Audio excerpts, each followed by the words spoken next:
जय हिंद दोस्तों। जब से नवंबर में मालदीव में नई सरकार का गठन हुआ है, तब से मालदीव और भारत के संबंधों में थोड़ी खटास देखने को मिल रही है।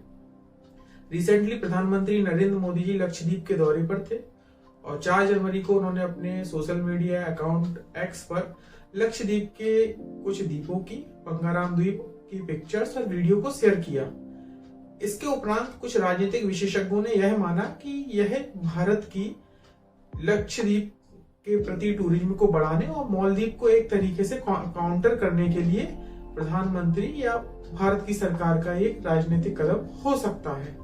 इसके उपरांत मालदीव के मिनिस्टर्स मरियम समुना, हसन जियानी और मालसा, इन तीनों ने प्रधानमंत्री मोदी को लेकर सोशल मीडिया पर कुछ आपत्तिजनक कमेंट किए। इसके साथ साथ कुछ रेडिकल कमेंट भी भारत के लिए, भारतीयों के लिए किए। इसको देखते हुए भारत में एक जबरदस्त आउटरोच देखने को मिला और यह आउटरीच सोशल मीडिया पर विभिन्न एक्टर्स, बॉलीवुड से संबंधित एक्टर्स जो हैं, इसके साथ साथ जो राजनीतिक क्षेत्र से जुड़े हुए लोग हैं, खेल से, अलग अलग क्षेत्रों के लोगों ने बॉयकॉट मालदीव और explore islands in India Twitter trend में अपना पार्टिसिपेशन किया। तो आइए जानते हैं कि क्या ये विवाद है।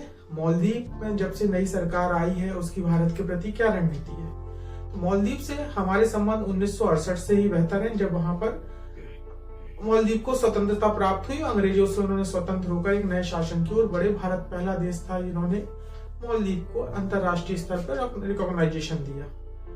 उसके उपरांत आप देखेंगे कि आजादी के बाद से ही मालदीव में भारत की सरकार ने वहां सामाजिक आर्थिक क्षेत्र में, वैज्ञानिक शैक्षिक क्षेत्र में विभिन्न प्रोजेक्टों में अपनी मदद दी। आज क्या हुआ कि जो मालदीव की सरकार है, वह मालदीव में जो भारतीय सैनिक हैं, 77 सैनिक हैं, 77 जो सैनिक हैं वहां पर जो सेवाएं दे रहे हैं आपातकालीन चिकित्सीय क्षेत्र में, वहां पर सेवाएं दे रहे हैं, उनके लिए इंडिया आउट कैंपेन चलाया। और यह जो कैंपेन संचालित किया गया, जो वर्तमान में राष्ट्रपति नियुक्त हुए हैं मालदीव के, मोहम्मद मुइज़ जी, उनके द्वारा इस पूरे कैंपेन को लीड किया गया और वह नवंबर में चुनाव जीते। और जो इससे पहले इब्राहिम सोहेले थे, उनकी सरकार परिवर्तित हो गई। यह माना जाता है कि जो मुइज़ जी हैं वह चीन प्रो हैं, उनका जो झुकाव चीन की ओर ज्यादा है, भारत की ओर कम है। और यह भारतीय सैनिक जो मालदीव में है, उनको भारत वापस करने के लिए या फिर मालदीव से बाहर निकालने के लिए, इसके साथ साथ भारत का जो हाइड्रोग्राफिक प्रोजेक्ट वहां पर 2019 से कंटिन्यू था, उसको भी डिसकंटिन्यू करने की बात कही है।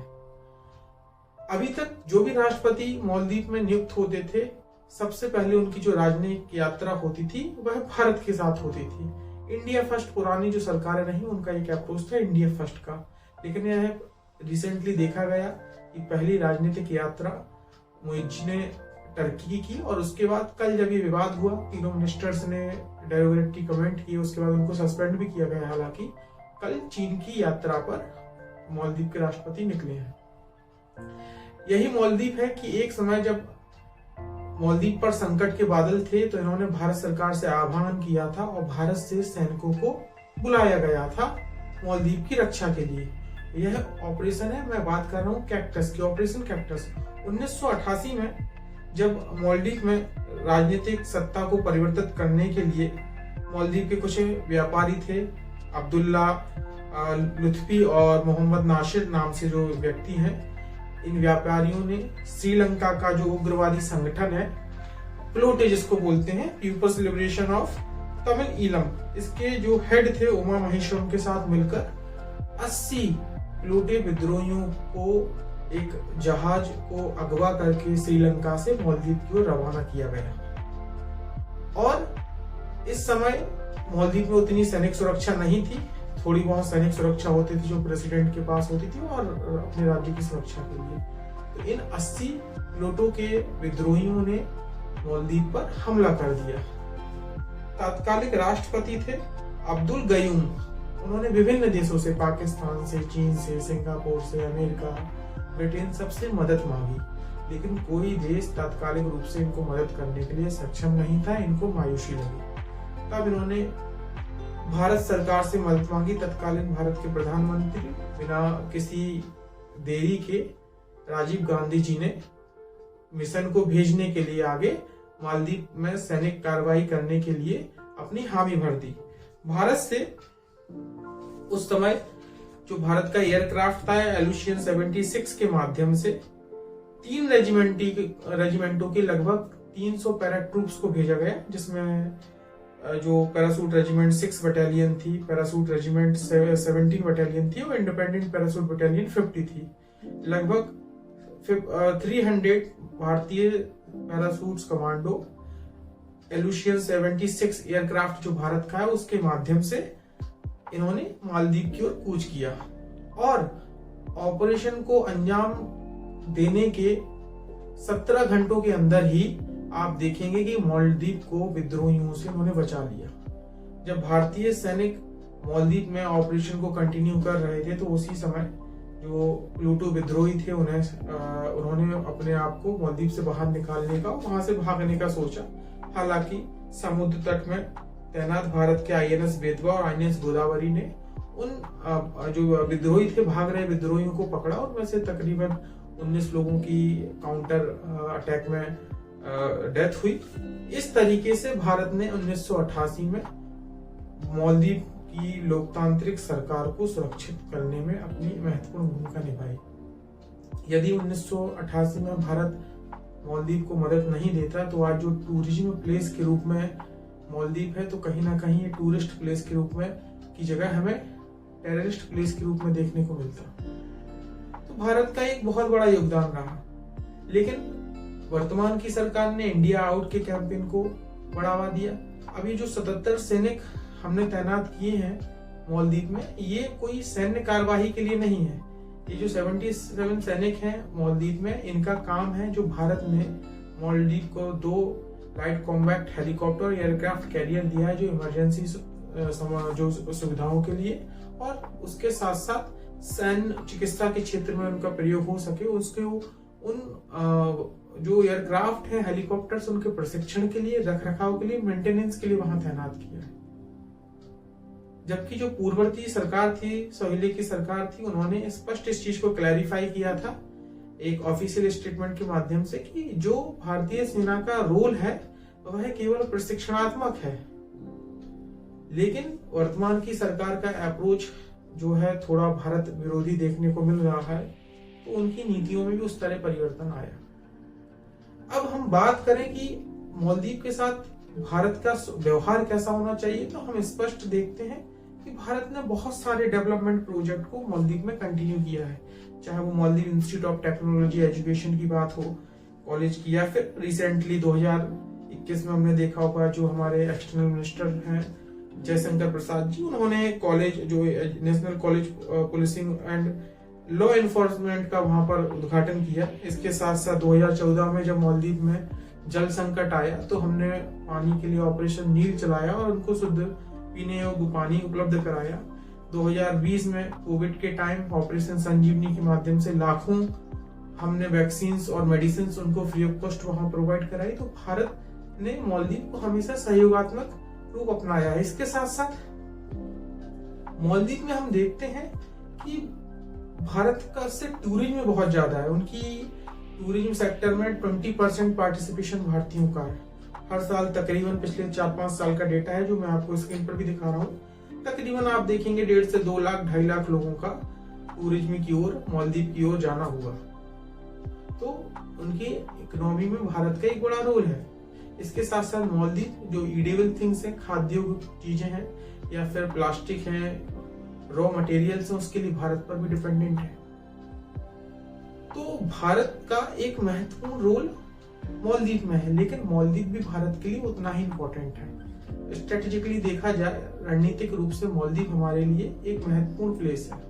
जिस तरीके से चाइना ने स्ट्रिंग ऑफ पर्ल्स अपनी एक नीति अपनाई, अर्थात भारत को हिंद महासागर में घेरने के लिए विभिन्न देशों के बंदरगाहों को डेवलप करके वहां पर एक तरीके से प्रशिक्षणात्मक सैन्य कार्रवाइयों को अंजाम देने का कार्य कर रहा है। तो ये भारत की सुरक्षा की दृष्टिकोण से खतरा है।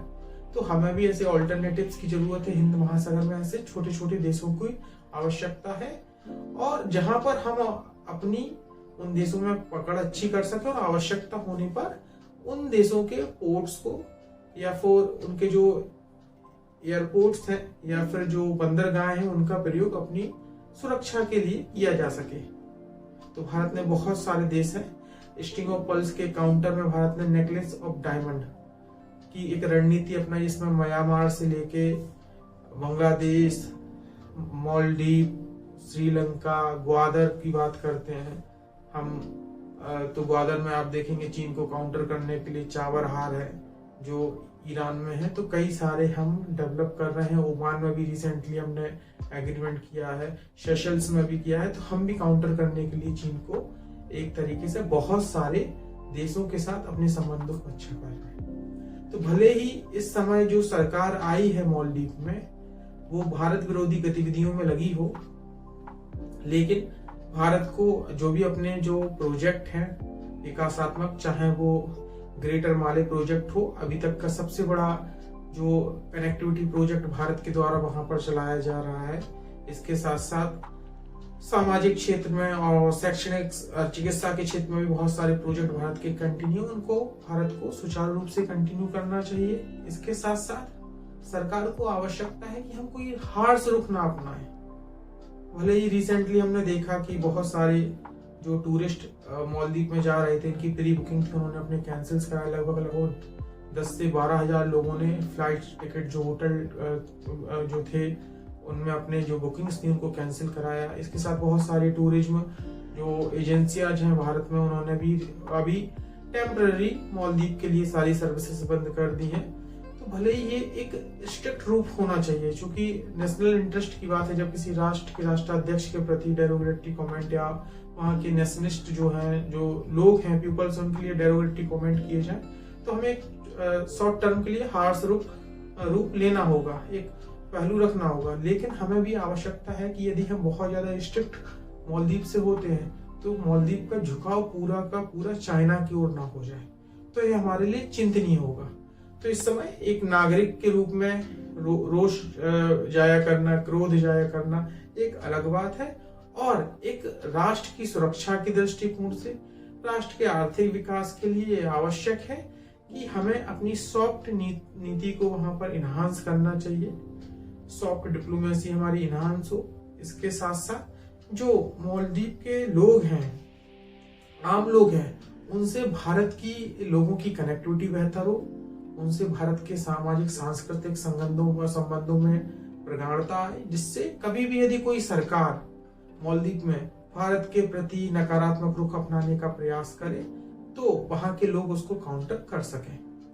तो उम्मीद है आपको समझ में आया होगा कि जो रिसेंट विवाद है क्या था, और इसके साथ साथ भारत मालदीव के संबंधों को भी लेकर हमने एक कॉम्प्रिहेंसिव चर्चा की है। यदि ये वीडियो आपको अच्छा लगे तो इसको लाइक कीजिएगा, और भी पढ़ने वाले बच्चों या जो भी सामाजिक, आर्थिक, राजनीतिक क्षेत्र की घटनाओं में रुचि रखते हैं उन तक इसको शेयर कीजिएगा।